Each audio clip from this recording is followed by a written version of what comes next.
이모님은 이제 나가셔도 됩니다. 앞으로 아버지는 저희가 모실게요. 귀를 의심했습니다. 요양원 주차장이었어요. 5월 오후 햇살이 뜨거웠습니다. 검은색 그랜저 옆에서 38쯤 돼 보이는 남자가 저를 내려다보고 있었어요. 박민수. 제 남편 박정호의 장남이었습니다. 이모님. 법적으로 부인인 저를 이모님이라고 불렀어요. 박민수가 차 트렁크를 열었습니다. 박정호의 짐을 싣고 있었어요. 옷가방과 이불, 세면도구들이었습니다. 아버지는 자기들이 모시겠다고 했어요. 요양원 알아봤다면서요. 가슴이 철렁 내려앉았습니다. 제가 부인이라고 말했지만 박민수가 피식 웃었어요. 비웃음이었습니다. 3년 동안 아버지 연금으로 사셨잖아요. 충분히 받으신 거 아닌가요? 뒤에서 여자 목소리가 들렸습니다. 오빠 빨리 하라고 요양원 입소 시간 늦는다고 재촉했어요. 박정호의 장녀 박소영이었어요. 32쯤 됐습니다. 저를 보더니 고개도 까딱하지 않았어요. 차남 박민철도 차에서 내렸습니다. 35쯤이었어요. 셋이 둘러싸고 저를 봤습니다. 연금 통장은 이미 자기들이 관리하고 있다고 했어요. 아버지 모실 준비 다 됐다면서요. 아파트는 아버지 명의니까 제가 계실 이유가 없다고 했습니다. 손이 떨렸어요. 다리에 힘이 풀렸습니다. 언제까지 나가야 하냐고 겨우 물었습니다. 이번 주 안으로요. 늦어도 토요일까지는 비워주세요. 박민수가 시계를 보며 말했습니다. 이야기를 시작하기 전에 구독, 좋아요, 알림 설정 부탁드려요. 여러분의 구독, 좋아요가 여러분의 가정에 행운과 건강 그리고 큰 돈이 들어올 거예요. 그럼 이야기 시작하게. 요양원 문이 열렸어요. 박정호가 휠체어를 타고 나왔습니다. 요양보호사가 밀고 있었어요. 65인 남편은 70처럼 보였습니다. 치매 때문이었어요. 불렀습니다. 여보라고요. 박정호가 저를 봤어요. 눈빛이 멍했습니다. 저를 알아보지 못했어요. 누구세요? 심장이 찢어지는 것 같았어요. 박민수가 휠체어를 밀어 차 쪽으로 갔습니다. 박정호를 뒷좌석에 태웠어요. 아버지 가자고 새 집으로 간다고 말했습니다. 차 문이 닫혔습니다. 시동이 걸렸어요. 그랜저가 주차장을 빠져나갔습니다. 저는 그 자리에 서서 차가 멀어지는 걸 봤어요. 다리가 후들거렸습니다. 주차장 벤치에 주저앉았습니다. 60. 이 나이에 또 빈손이 됐어요. 핸드폰을 꺼냈습니다. 통장을 확인했어요. 20만 원. 그게 전부였습니다. 카드 빚은 3천만 원이 남아 있었어요. 3년. 그 시간 동안 매일 박정호 약을 챙겼습니다. 아침, 점심, 저녁 혈압약과 치매약을 먹였어요. 기저귀를 갈았습니다. 밤에 서너 번씩 깨서 화장실을 도왔어요. 밥을 해주고 빨래를 했습니다. 청소를 하고 병원에 모시고 다녔어요. 하루도 쉬지 않았습니다. 장남한테 대출 700만 원 해줬어요. 차남한테 600만 원, 장녀한테 800만 원, 요양원 비용으로 900만 원. 제 명의로 전부 빌렸습니다. 총 3천만 원. 박정호는 한 푼도 갚지 않았어요. 자녀들도 갚지 않았습니다. 그렇게 보낸 3년인데 남은 건 아무것도 없었어요. 25평 아파트는 박정호 명의였습니다. 한 푼도 받을 수 없었어요. 연금 450만 원은 자녀들이 가져갔습니다. 제 통장엔 20만 원만 남아 있었고 빚은 3천만 원이었어요. 핸드폰이 울렸습니다. 박민수였어요. 짐 빼실 때 열쇠는 우편함에 넣어두라고 했어요. 자기들은 바빠서 받으러 못 간다면서요. 전화가 끊겼습니다. 눈물이 났어요. 억울해서가 아니었습니다. 제 자신이 한심해서였어요. 어쩌다 이렇게 됐을까요? 벤치에서 일어났습니다. 버스 정류장으로 걸어갔어요. 다리가 휘청거렸지만 걸었습니다. 버스를 탔어요. 창밖을 봤습니다. 5월의 거리는 화창했어요. 사람들은 웃으며 걸었습니다. 저만 무너지고 있었어요. 도대체 어디서부터 잘못된 걸까요? 3년 전으로 돌아가 보겠습니다. 등산 동호회에서 박정호를 처음 만났던 그날로요. 연금 450만 원이라는 말에 심장이 뛰었던 그 순간으로요. 아니, 그보다 더 전이었을지도 모르겠어요. 7천만 원을 코인 투자로 날렸던 그때부터였을지도요. 안녕하세요. 저는 송미란입니다. 올해 60이고 지금은 작은 원룸에서 혼자 살고 있어요. 마트에서 계산 일을 하면서 한 달에 170만 원을 벌고 있습니다. 허리가 아파서 파스를 붙이며 일하고 있어요. 3년 전만 해도 이렇지 않았습니다. 62 남편과 재혼해서 아파트에 살았거든요. 남편은 공무원 연금을 한 달에 450만 원 받았어요. 25평 아파트를 가지고 있었습니다. 드디어 제 인생이 펴지는구나 싶었어요. 하지만 지금은 빈손입니다. 남편은 3년 만에 요양원으로 갔고 저는 아파트에서 쫓겨났어요. 도대체 어디서부터 잘못된 걸까요? 3년 전 59살 때로 돌아가 보겠습니다. 당시 저는 여행사에서 일했습니다. 해외여행 상품 판매를 했어요. 15년 동안 일했는데 코로나 때문에 회사가 문을 닫았습니다. 실직했어요. 59에 일자리를 구하기 어려웠습니다. 면접을 봐도 나이가 많다며 떨어졌어요. 이혼하고 받았던 위자료가 7천만 원 있었습니다. 그 돈으로 버티고 있었어요. 어느 날 지인이 투자를 권했습니다. 코인 투자였어요. 비트코인이 오른다면서 지금 사두면 1년 후에 3배가 된다고 했습니다. 믿었어요. 7천만 원을 전부 넣었습니다. 석 달 동안은 정말 올랐어요. 7천이 9천이 됐습니다.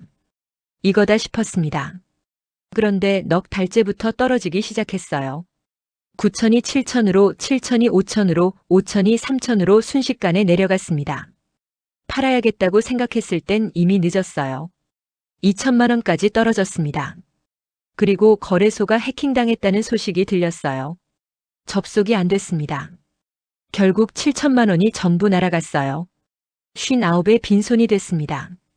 투룸 월세 60만 원을 내고 있었는데 더 이상 낼 수 없었어요. 원룸으로 옮겼습니다. 월세 45만 원짜리 방이었어요.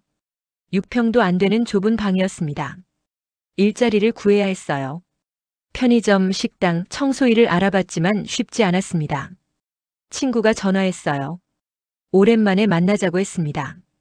카페에서 만났습니다. 친구는 제 얼굴을 보더니 많이 힘들어 보인다고 말했어요. 다 털어놨습니다. 회사 망했고 코인 투자로 돈 다 날렸고 지금 백수라고요. 친구가 한숨을 쉬었어요. 그러더니 등산 동호회 같이 나가보지 않겠냐고 물었습니다. 등산이요? 라고 되물었습니다. 친구가 말했어요. 요즘 혼자 사는 중년들이 등산 모임 많이 나간다면서요. 운동도 되고 사람도 만나고 좋다고 했습니다. 솔직히 등산에는 관심 없었어요. 하지만 집에만 있으니 답답했습니다. 좋다고 대답했어요. 다음 주 토요일 친구를 따라 등산 모임에 나갔습니다. 북한산 입구였어요. 50대, 60대 사람들이 모여 있었습니다. 20명쯤 됐어요. 모임 대표가 인사를 시켰습니다. 저도 간단히 소개했어요. 송미란이라고 59이라고 말했습니다. 산을 오르기 시작했어요. 힘들었습니다. 평소에 운동을 안 해서 금방 숨이 찼어요. 뒤처졌습니다. 그때 뒤에서 목소리가 들렸어요. 천천히 가셔도 괜찮다고 했습니다. 옆을 보니 60대 초반쯤 되는 남자였어요. 깔끔한 등산복을 입고 있었습니다. 고맙다고 인사했어요.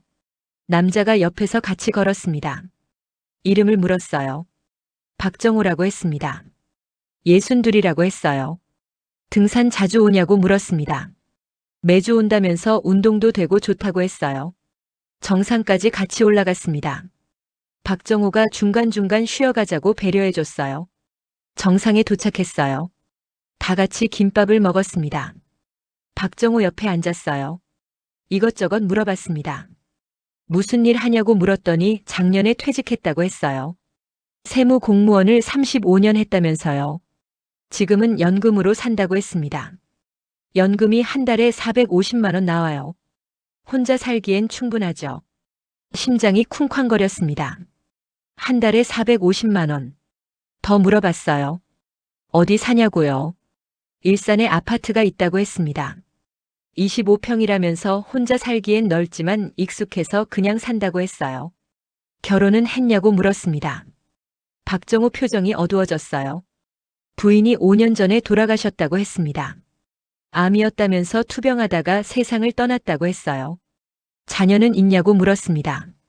박정호가 고개를 저었어요. 없다고 했습니다. 부인이랑 자식 없이 살았다면서 지금은 혼자라고 했어요. 요즘 외롭다고 말했습니다. 저도 외롭다고 대답했어요. 이혼하고 혼자 산다고 말했습니다.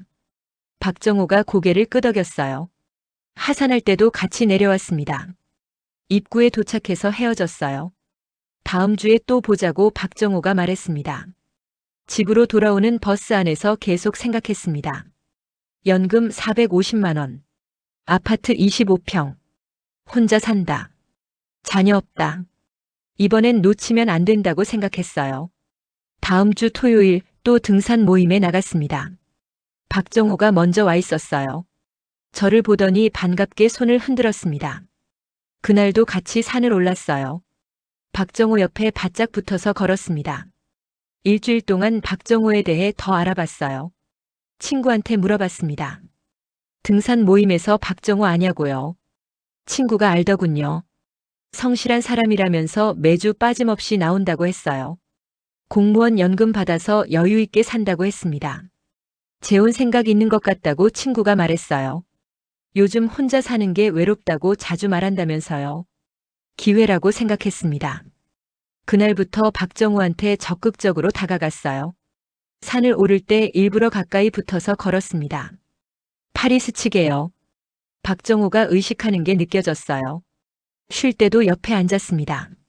물을 마시면서 박정호 얼굴을 봤어요. 웃으며 이야기했습니다. 4주째 되던 날 계획을 실행했습니다. 산을 오르다가 일부러 발을 헛디뎠어요. 아! 소리를 지르며 주저앉았습니다. 박정호가 놀라서 달려왔어요. 괜찮냐고 물었습니다. 발목을 잡으며 아프다고 했어요. 삐끗한 것 같다고 말했습니다. 박정호가 발목을 살펴봤습니다. 조심스럽게 만져보더니 많이 부은 것 같다고 했어요. 일어서려고 했지만 일부러 비틀거렸습니다. 박정호가 얼른 부축했어요. 혼자는 못 내려가겠다고 말했습니다. 박정호가 고민하더니 엎혀서 가자고 했어요. 제가 원했던 거였습니다. 박정호 등에 엎였어요. 팔로 박정호 목을 감았습니다. 가슴이 박정호 등에 밀착됐어요. 박정호 몸이 굳는 게 느껴졌습니다. 천천히 하산했어요. 박정호가 저를 업고 1시간 넘게 내려왔습니다. 제 몸이 박정호 등에 계속 밀착돼 있었어요. 입구에 도착했습니다. 병원 가야 하냐고 박정호가 물었어요. 괜찮다고 했습니다. 집에 가서 파스 붙이면 될 것 같다고 말했어요. 박정호가 차로 데려다 주겠다고 했습니다. 박정호 차를 탔어요. 현대 소나타였습니다. 주소를 말했는데 박정호가 그 전에 자기 집에 들러서 파스라도 붙이고 가자고 했어요. 속으로 웃음이 나왔습니다. 계획대로였어요. 박정호 아파트로 갔습니다. 일산에 있는 깔끔한 아파트 단지였어요. 25평이라고 했는데 혼자 살기엔 넓어 보였습니다. 거실 소파에 앉았어요. 박정호가 파스를 가져왔습니다. 발목에 붙여주겠다고 했어요. 다리를 쭉 뻗었습니다. 박정호가 무릎을 꿇고 앉아서 제 발목에 파스를 붙여줬어요. 박정호가 발목을 살짝 눌러보며 여기 아프냐고 물었습니다. 아프다고 했어요. 실제론 아프지 않았지만요. 박정호가 조심스럽게 파스를 붙였습니다. 손길이 따뜻했어요. 그 손을 잡았습니다. 박정호가 깜짝 놀라며 저를 봤어요. 손이 참 따뜻하시네요. 박정호가 손을 빼려 했지만 꽉 잡았습니다. 파스를 붙이고 나서 박정호가 저녁 먹고 가라고 했어요. 좋다고 대답했습니다. 그런데 등산복이 땀에 흠뻑 젖어 있었어요. 산을 오르고 내려오면서 온몸에 땀이 났습니다. 샤워 좀 해도 되냐고 물었습니다. 박정호가 잠깐 망설이더니 그러라고 했어요. 수건 가져다 주겠다면서 욕실을 안내했습니다. 욕실에 들어갔어요. 깔끔했습니다. 샤워를 했습니다. 따뜻한 물이 몸을 타고 흘러내렸어요. 천천히 샤워하며 생각했습니다. 오늘이 기회다. 샤워를 마치고 나왔습니다. 수건으로 몸을 닦았어요. 갈아입을 옷이 없었습니다. 문을 살짝 열고 박정호를 불렀어요. 입을 옷이 없다고 말했습니다. 박정호가 당황하며 잠깐 기다리라고 했어요. 옷장에서 티셔츠와 트레이닝 바지를 가져왔습니다. 받아서 입었어요. 속옷은 입지 않았습니다. 브래지어도 팬티도요. 젖은 속옷을 다시 입을 순 없었으니까요. 티셔츠는 박정호 옷이라 컸어요. 헐렁했습니다. 브래지어를 안 입으니 가슴 라인이 그대로 드러났어요. 머리를 수건으로 대충 말리고 거실로 나갔습니다. 박정호가 소파에 앉아 있었어요. 저를 보더니 눈이 커졌습니다. 시선이 제 가슴 쪽으로 갔다가 황급히 돌렸어요. 옆에 앉았습니다. 일부러 가까이요. 박정호가 긴장하는 게 느껴졌습니다. 저녁 먹겠냐고 박정호가 물었어요. 목소리가 약간 떨렸습니다. 먹겠다고 대답했습니다. 박정호가 주방에서 저녁을 차렸어요. 된장찌개와 생선구이였습니다. 같이 식사를 했어요. 맛있게 먹었습니다. 혼자 사는데 요리도 잘하신다고 칭찬했어요. 박정호가 쑥스럽게 웃었습니다. 식사를 마치고 다시 소파에 앉았습니다. 커피를 마시면서 이야기를 나눴어요. 박정호가 요즘 정말 외롭다고 말했습니다. 저도 그렇다고 대답했어요. 소파에서 박정호 쪽으로 조금씩 다가 앉았습니다. 어깨가 닿을 정도로 가까이요. 박정호가 저를 봤어요. 저도 박정호를 봤습니다. 사장님, 부드럽게 말했어요. 저 혼자 사는 거 너무 외로워요. 박정호가 아무 말 하지 않았습니다. 박정호 어깨에 머리를 기댔어요. 박정호 몸이 굳었습니다. 하지만 밀어내지 않았어요. 박정호 손을 잡았습니다. 따뜻했어요. 저랑 같이 있으면 안 될까요? 속삭였습니다. 박정호가 숨을 크게 쉬었어요. 나도 외로웠어요. 일어나서 박정호 손을 잡았습니다. 일어나라고 했어요. 박정호가 일어났습니다. 침실 쪽을 봤어요. 박정호도 봤습니다. 손을 이끌어 침실로 갔습니다. 박정호를 침대에 앉혔어요. 옆에 앉았습니다. 박정호 등산복 재킷을 벗겨줬어요. 안에 입은 티셔츠도 천천히 올렸습니다. 박정호 숨이 거칠어졌습니다. 침대에 눕혔습니다. 옆에 누웠어요. 박정호를 껴안았습니다. 애무를 시작했어요. 부드럽게 천천히요. 박정호 얼굴을 쓰다듬고 가슴에 손을 얹었습니다. 목을 따라 내려가며 키스했어요. 10분이 지났습니다. 20분이 지났어요. 천천히 계속했습니다. 귓가에 속삭이고 몸을 밀착시켰어요. 30분쯤 지나자 박정호 몸에 조금씩 반응이 왔습니다. 관계를 시작했어요. 하지만 1분도 채 안 돼서 박정호 몸에서 힘이 빠졌습니다. 발기가 풀렸어요. 박정호가 당황했습니다. 얼굴이 빨개지더니 미안하다고 말했어요. 나이가 나이라 그런 것 같다면서 고개를 돌렸습니다. 무안해하는 게 눈에 보였어요. 재빨리 웃으며 말했습니다. 괜찮아요. 전혀 문제 없어요. 박정호를 꼭 안았어요. 이런 거 중요한 거 아니에요. 박정호 가슴에 얼굴을 묻었습니다. 나이 들면 그럴 수 있어요. 오히려 제가 애무를 잘못한 것 같아요.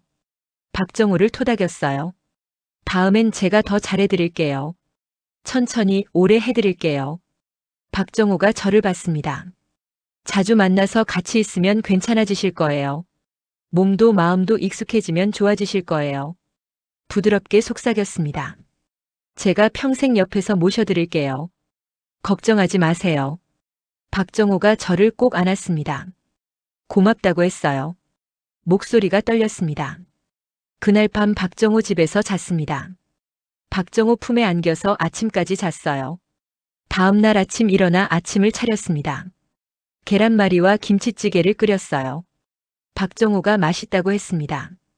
제가 평생 이렇게 해드릴게요. 박정호가 환하게 웃었어요. 그날부터 매일 만났습니다. 평일에도 박정호 집에 갔어요. 저녁을 만들어주고 함께 먹었습니다. 설거지를 하고 청소를 했어요. 박정호가 편하게 쉬는 모습을 보며 속으로 생각했습니다. 이 남자 마음을 완전히 사로잡아야 한다고요. 밤에는 함께 잤습니다. 매번 긴 시간 애무를 했어요. 박정호 몸에 익숙해지도록 저에게 의존하도록 만들었습니다. 2주일이 지났어요. 박정호는 저 없이는 하루도 못 보내게 됐습니다. 매일 전화를 했어요. 저녁 먹으러 오라고 같이 있자고 했습니다. 3주일이 지났습니다. 박정호가 주말마다 어디 갈까 물었어요. 영화도 보고 공원도 산책했습니다. 손을 잡고 다녔어요. 한 달이 됐습니다. 어느 저녁 박정호 집에서 저녁을 먹고 소파에 앉아 있었어요. 박정호가 진지한 표정으로 말했습니다. 같이 살고 싶다고 했어요. 재혼하고 싶다고 했습니다. 제 심장이 뛰었습니다. 연금 450만 원으로 둘이 살기 충분하다고 박정호가 말했어요. 외롭지 않게 같이 살자고 했습니다. 저는 좋다고 대답했어요. 속으로 웃음이 나왔습니다. 드디어 성공했다. 연금 450만 원. 아파트 25평. 이제 제거나 다름없었어요. 일주일 후 구청에 갔습니다. 혼인신고서를 작성했어요. 박정호와 나란히 앉아 서류에 도장을 찍었습니다. 직원이 축하한다고 했어요. 구청을 나왔습니다. 박정호가 제 손을 잡았어요. 이제 우리 부부라면서 웃었습니다. 그날 짐을 쌌습니다. 원룸에 가진 게 별로 없었어요. 옷 몇 벌과 화장품, 이불 하나가 전부였습니다. 큰 가방 2개에 다 들어갔어요. 박정호 아파트로 이사했습니다. 짐을 풀고 거실 소파에 앉았어요. 창밖을 봤습니다. 일산 신도시가 내려다 보였어요. 드디어 제 집이 생겼구나. 속으로 중얼거렸습니다. 연금 450만 원. 25평 아파트. 이제 편하게 살 수 있을 거라고 생각했어요. 박정호가 옆에 앉았습니다. 제 어깨를 안았어요. 행복하게 살자면서요. 저도 웃으며 대답했습니다. 재혼하고 일주일이 지났습니다. 매일 아침 박정호 밥을 차렸어요. 청소를 하고 빨래를 했습니다. 저녁도 제가 준비했어요. 박정호는 만족스러워 보였습니다. 매일 맛있다고 했어요. 한 달이 지났습니다. 어느 날 아침 박정호가 은행 간다고 했어요. 잠깐 다녀오겠다면서 외출했습니다. 2시간쯤 지나서 돌아왔어요. 점심을 먹으며 박정호가 말했습니다. 은행에서 100만 원 찾아왔다면서요. 뭐에 쓰냐고 물었습니다. 박정호가 대답했어요. 장남한테 보내야 한다고 했습니다. 숟가락을 놓았어요. 장남이요? 박정호를 봤습니다. 자녀 없다고 하지 않으셨어요? 박정호가 난처한 표정을 지었어요. 아, 그게 말이죠. 라고 말을 더듬었습니다. 전처랑 이혼할 때 자녀들이 엄마 따라갔다고 했어요. 연락 안 하고 산다면서요. 그런데 가끔 생활비를 보낸다고 했습니다. 가슴이 철렁했어요. 자녀가 몇인지 물었습니다. 박정호가 대답했어요. 셋이라고 했습니다. 장남, 차남, 장녀요. 얼마나 보내냐고 물었습니다. 박정호가 말했어요. 장남한테 100만 원, 차남한테 50만 원, 장녀한테 50만 원이라고 했습니다. 한 달에 200만 원. 연금 450만 원 중에서 200만 원이 자녀들한테 가는 거였어요. 할 말이 없었습니다. 박정호가 미안하다고 했어요. 애들이 힘들어해서 어쩔 수 없다면서요. 남은 250만 원으로 우리 둘이 살기 충분하다고 말했습니다. 아무 대답도 하지 못했어요. 그날부터 생활비를 계산했습니다. 연금 450만 원에서 자녀들한테 200만 원 보내면 250만 원 남았어요. 관리비가 한 달에 15만 원 나갔습니다. 실제 쓸 수 있는 돈은 235만 원이었어요. 식비로 100만 원, 생활비로 50만 원, 박정호 용돈 50만 원 쓰면 35만 원 남았습니다. 빠듯했지만 그래도 괜찮다고 생각했어요. 원룸에서 혼자 살 때보다는 나았으니까요. 석 달이 지났습니다. 어느 날 저녁 박정호 핸드폰이 울렸어요. 박정호가 받았습니다. 통화하는 걸 들으니 장남이었어요. 박정호 표정이 굳었습니다. 알았다고 생각해 보겠다고 말하고 전화를 끊었어요. 무슨 일이냐고 물었습니다. 박정호가 난처한 얼굴로 말했어요. 장남이 대학원 다닌다면서 등록금이 필요하다고 했습니다. 얼마냐고 물었어요. 700만 원이라고 했습니다. 한숨이 나왔어요. 박정호가 말했습니다. 미안한데 도와줄 수 없겠냐고 물었어요. 제 돈으로요? 라고 되물었습니다. 박정호가 고개를 끄덕였어요. 자기는 여유가 없다면서 나중에 꼭 갚겠다고 했습니다. 생각했어요. 700만 원. 큰 돈이었습니다. 하지만 거절하면 박정호 기분이 상할 것 같았어요. 재혼한 지 석 달밖에 안 됐는데 벌써 싸우고 싶지 않았습니다. 알겠다고 대답했어요. 다음 주에 은행에 갔습니다. 신용대출을 신청했어요. 700만 원을 받았습니다. 박정호한테 줬어요. 박정호가 고맙다면서 꼭 갚겠다고 했습니다. 장남한테 송금했습니다. 6개월이 지났습니다. 박정호는 700만 원을 갚지 않았어요. 어느 날 또 전화가 왔습니다. 이번엔 차남이었어요. 박정호가 전화를 받더니 표정이 어두워졌습니다. 통화를 끊고 저를 봤어요. 차남이 사업 자금이 필요하다면서 600만 원만 빌려달라고 했습니다. 또요? 라고 물었습니다.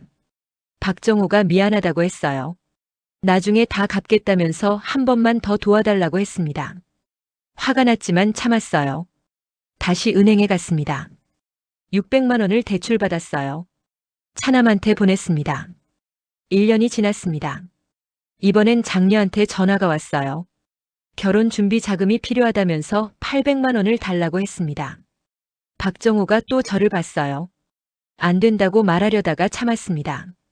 박정호 표정이 너무 난처해 보였거든요. 카드론을 받았어요. 800만 원이었습니다. 장녀한테 보냈습니다. 총 2100만 원. 제 명의로 빌린 돈이었어요. 박정호한테 물었습니다. 언제 갚아주냐고요. 박정호가 대답했어요. 곧 갚겠다면서 조금만 기다려달라고 했습니다. 1년 반이 지났습니다. 박정호는 한 푼도 갚지 않았어요. 대출 이자만 한 달에 30만 원 넘게 나왔습니다. 제 비상금으로 이자를 냈어요. 통장을 확인했습니다. 원룸에서 가져온 돈이 전부 사라지고 있었어요. 그때는 몰랐습니다. 이게 시작일 뿐이라는 걸요.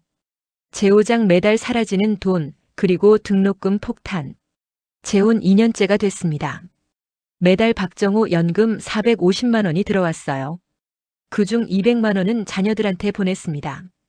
관리비 15만 원 빼고 남은 235만 원으로 둘이 살았어요.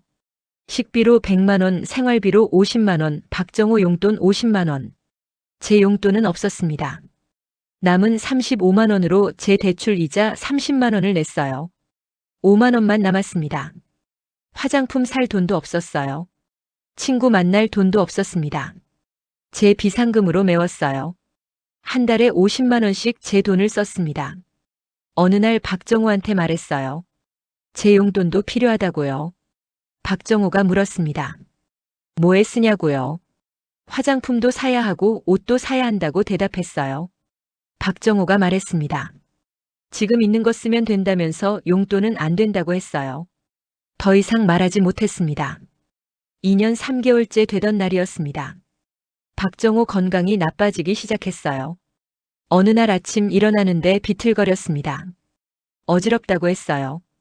병원에 갔습니다. 의사가 혈압이 높다고 했어요. 고혈압이라면서 약을 먹어야 한다고 했습니다. 약을 처방받아 집으로 돌아왔어요. 매일 아침 박정호 약을 챙겼습니다. 석 달이 지났는데 박정호가 자주 깜빡했어요. 어제 먹은 반찬이 뭐였냐고 물었습니다. 방금 한 이야기를 또 했어요. 다시 병원에 갔습니다. 의사가 검사를 했어요. 결과를 보더니 표정이 굳었습니다. 치매 초기라고 했어요. 가슴이 철렁했습니다. 의사가 말했습니다. 약을 먹으면 진행을 늦출 수 있다면서 꾸준히 복용해야 한다고 했어요. 치매약을 처방받았습니다. 집으로 돌아왔어요. 박정호를 소파에 앉혔습니다. 이제부터 제가 약을 챙겨드릴게요 라고 말했어요. 박정호가 고맙다고 했습니다. 그날부터 하루 3번 약을 챙겼어요. 아침 혈압약, 점심 치매약, 저녁 혈압약과 치매약. 깜빡하면 안 됐습니다. 2년 반이 지났습니다. 박정호 증상이 심해졌어요. 화장실 가는 길을 잊어버렸습니다. 밤에 일어나서 헤맸어요. 제가 부축해서 화장실에 데려갔습니다. 밤에 서너 번씩 깼어요. 박정호가 부르면 일어나야 했습니다. 잠을 제대로 못 잤어요. 낮에 졸았습니다. 요리하다가 졸고 청소하다가 졸았어요. 2년 6개월째 되던 날 장남한테 전화가 왔습니다. 박정호가 받았어요. 통화하더니 표정이 어두워졌습니다. 전화를 끊고 저를 봤어요. 장남이 요양원 이야기를 꺼냈다고 했습니다. 아버지 치매가 있으니까 요양원에 모시는 게 어떻겠냐고 물었다면서요. 박정호가 싫다고 했어요. 요양원은 가기 싫다고 했습니다. 저도 아직은 괜찮다고 말했어요. 제가 돌볼 수 있다고 했습니다. 장남이 다시 전화했습니다. 요양원 비용을 알아봤다면서 한 달에 300만 원 나온다고 했어요. 지금 당장 들어가야 하는 건 아니지만 나중을 대비해 자금을 마련해야 한다고 했습니다. 900만 원만 보내달라고 했어요. 3개월치 선납금이라면서요. 박정호가 저를 봤습니다. 안 된다고 말했어요. 더 이상 대출받을 수 없다고 했습니다. 박정호가 애원했어요. 마지막이라면서 한 번만 더 도와달라고 했습니다. 장남이 화를 냈다고 했어요. 아버지 모실 생각이 없냐면서 계모가 뭘 한다고 그러냐고 따졌다고 했습니다. 계모. 장남이 저를 그렇게 불렀어요. 박정호가 손을 잡았습니다. 부탁한다면서 눈물을 글썽였어요. 한숨이 나왔습니다. 다음 주에 은행에 갔습니다. 마지막으로 대출을 받았어요. 900만 원이었습니다. 장남한테 보냈습니다. 총 3천만 원. 제 명의로 빌린 돈이었어요. 박정호한테 물었습니다. 정말 이번이 마지막이냐고요. 박정호가 약속했어요. 마지막이라면서 더 이상 안 그러겠다고 했습니다. 하지만 그 약속은 지켜지지 않았어요. 제6장 치매 진단 그리고 자녀들의 등장. 재혼 2년 9개월째가 됐습니다. 박정호 치매가 더 심해졌어요. 저를 가끔 못 알아봤습니다. 아침에 일어나서 누구냐고 물었어요. 부인이라고 대답하면 한참 생각하다가 아라고 했습니다. 기저귀를 채워야 했어요. 화장실을 못 가릴 때가 많았거든요. 하루에 서너 번 기저귀를 갈았습니다. 밤에도 자주 깼어요. 박정호가 소리를 지르면 달려가야 했습니다. 하루 3시간씩 잤습니다. 온몸이 쑤셨어요. 허리가 아프고 무릎이 아팠습니다. 3년째 되던 날 박정호 핸드폰이 울렸습니다. 장남이었어요. 아버지 어떠냐고 물었습니다. 박정호가 대답을 못했어요. 저를 보더니 누구냐고 물었습니다. 장남이 놀란 것 같았어요. 목소리가 커졌습니다. 이번 주에 찾아뵙겠다고 했어요. 전화를 끊었습니다. 토요일 오후 자녀 셋이 찾아왔습니다. 장남 박민수, 차남 박민철, 장녀 박소영이었어요. 3년 만에 처음 만났습니다. 문을 열어줬어요. 셋이 들어왔습니다. 저를 보더니 누구냐고 물었어요. 남편 부인이라고 대답했습니다. 박민수가 놀란 표정을 지었어요. 아버지가 재혼하신 줄 몰랐다면서요. 거실로 안내했습니다. 박정호가 소파에 앉아 있었어요.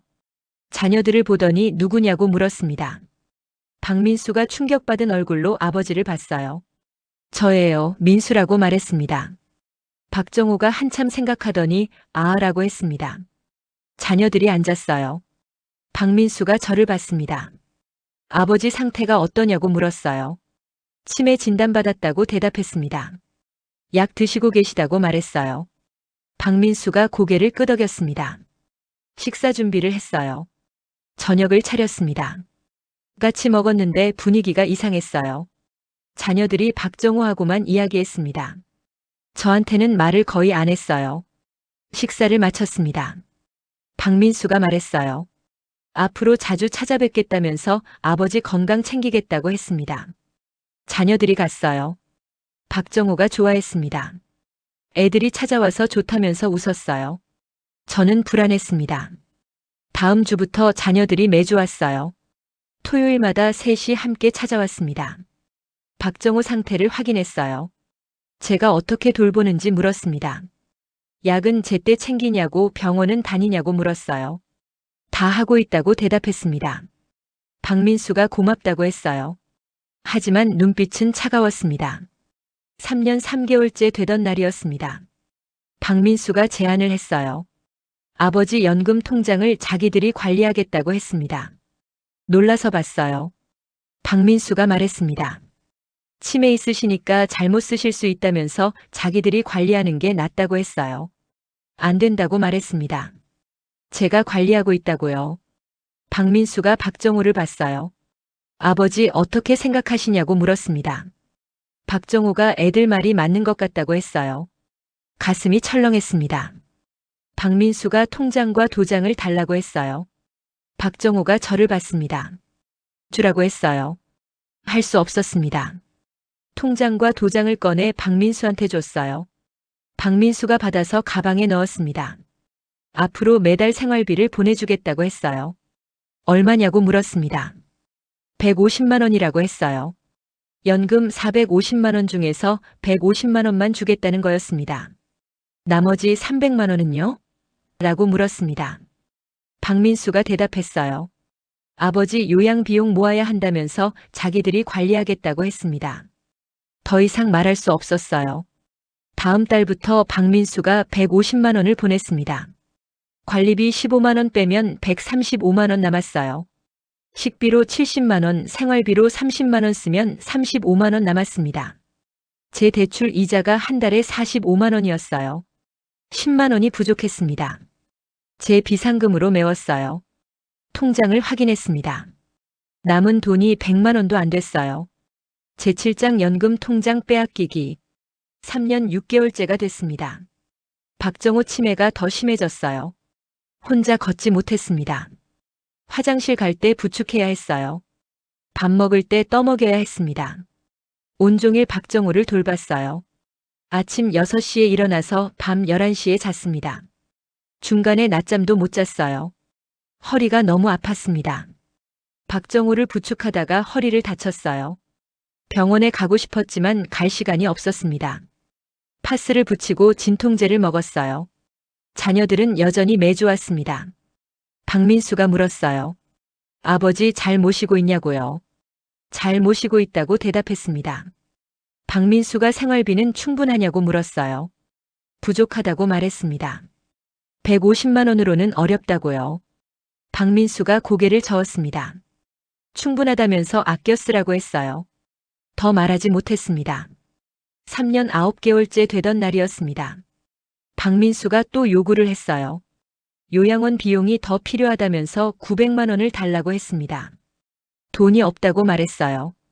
박민수가 말했습니다. 그럼 대출 받으라고 했어요. 아버지 모실 거 아니냐면서요. 안 된다고 했습니다. 더 이상 대출 받을 수 없다고요. 박민수가 화를 냈어요. 계모가 뭘 한다고 그러냐면서 목소리를 높였습니다. 박정호가 저를 봤어요. 애들 말 들어주라고 했습니다. 눈물이 났습니다. 다음 주에 은행에 갔어요. 마지막 대출을 받았습니다. 900만 원이었어요. 박민수한테 보냈습니다. 총 3,900만 원. 제 명의로 빌린 돈이었어요. 그날 밤 침대에 누워 울었습니다. 소리 내지 않고 조용히 울었어요. 옆에서 박정호가 코를 골며 자고 있었습니다. 3년 11개월째 되던 날이었습니다. 박민수가 또 찾아왔어요. 아버지를 요양원에 모시겠다고 했습니다. 갑자기요? 라고 물었습니다. 박민수가 대답했어요. 전문적인 케어가 필요하다면서 자기들이 알아본 요양원이 있다고 했어요. 박정호를 봤습니다. 박정호가 고개를 끄덕였어요. 애들이 알아서 하라고 했습니다. 일주일 후 박민수가 왔습니다. 박정호 짐을 쌌어요. 옷과 이불을 챙겼습니다. 요양원으로 간다고 했어요. 저도 같이 가겠다고 말했습니다. 박민수가 고개를 저었어요.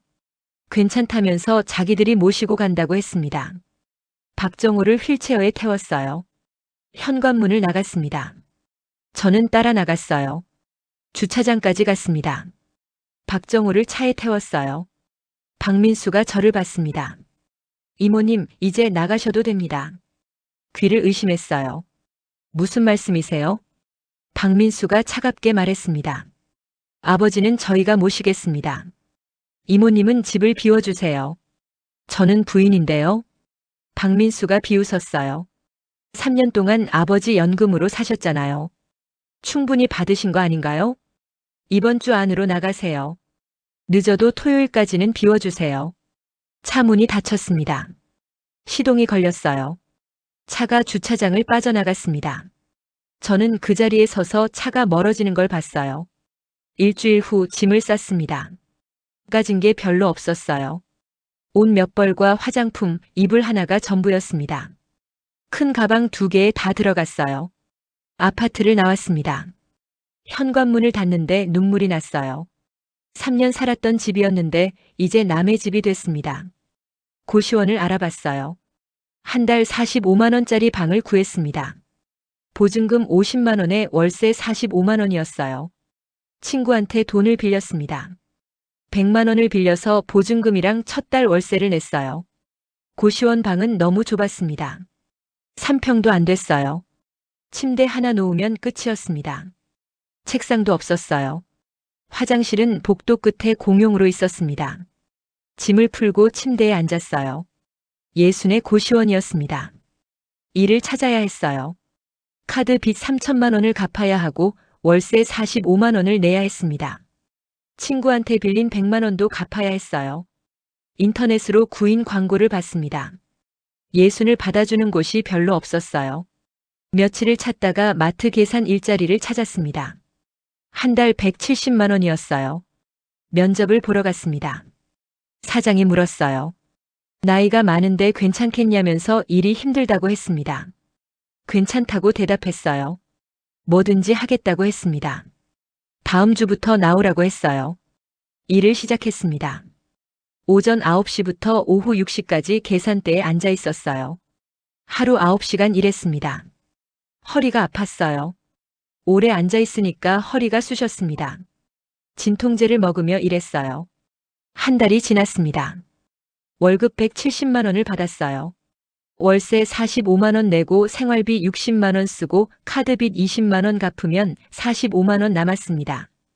친구한테 빌린 100만 원을 갚으려면 석 달이 걸렸어요.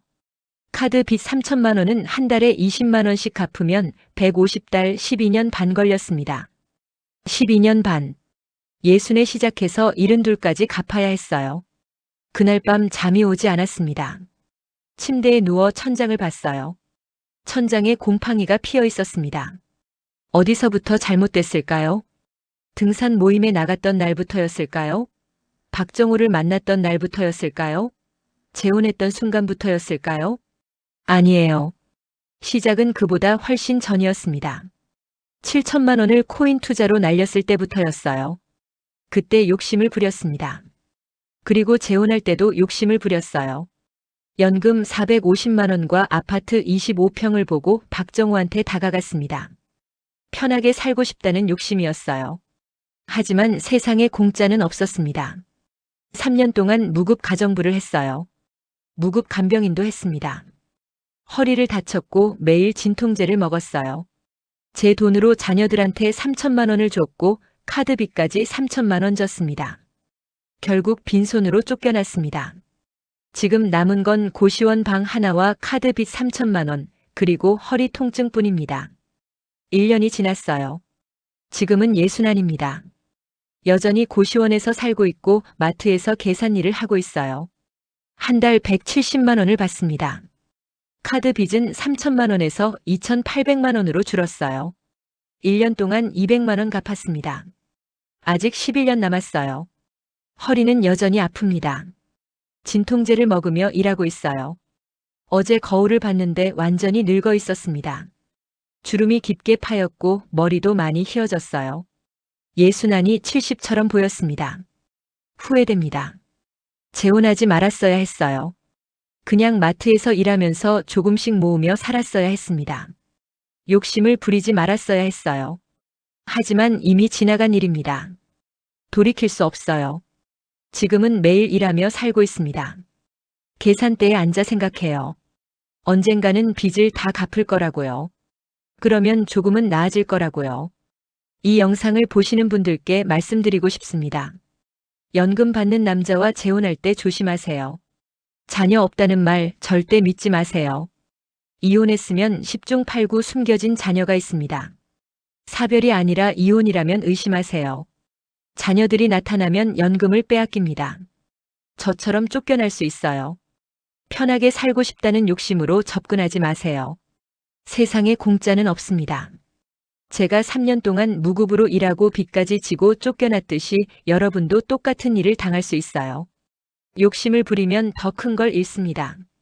저는 편하게 살고 싶어서 재혼했다가 건강을 잃었고 돈을 잃었고 3년을 날렸어요. 지금은 예순안의 고시원에서 살면서 마트 계산을 합니다. 이게 제 이야기입니다. 욕심의 대가였어요. 여러분은 제 실수를 반복하지 마세요. 정직하게 일하면서 조금씩 모으며 사세요. 그게 제일 안전합니다. 연금을 누리지 마세요. 쉽게 얻으려는 욕심이 제 인생을 망쳤습니다. 예순안 송미란의 오늘입니다.